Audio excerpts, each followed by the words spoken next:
Hey y'all, so the other day I made a video about how pulmonary hypertension patients need to be mindful of their fluid intake so that they don't experience fluid overload.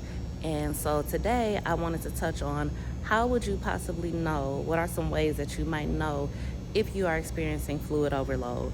So one of the most common ways, like when you go to the doctor and they're doing their examination, one of the first things that they'll ask you is if you're noticing any swelling in your feet, ankles, or legs.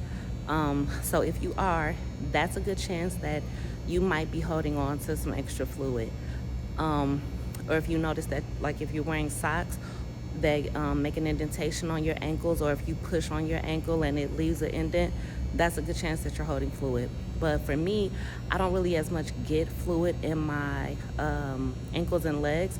It's more so in my hands. So when I notice that my fingers are swollen a little bit, or my rings are fitting a little bit tighter than normal, I can't get them on or get them off, that's a sign for me that I might be holding on to more fluid. Another way is when I wake up in the morning, once my water pill is out of my system, I notice that my under eyes are a bit puffier. So if you're noticing that you got like more prominent bags under your eyes, that might be a sign that you're holding on to more fluid. Your weight, that's another thing. I weigh myself every morning, and if I weigh myself one day and it's whatever number, and then the next day it's like 4 or 5 pounds heavier, that's a sign that I'm probably holding on to more fluid. Another thing is if you're short of breath, like your baseline activities, if all of a sudden when you're doing that, like walking up the stairs or just walking across the room, if you start getting short of breath, having trouble catching your breath, any of those things, that's a sign that you're probably holding on to more fluid. And lastly, another sign that I noticed that I didn't expect was a puffed out stomach.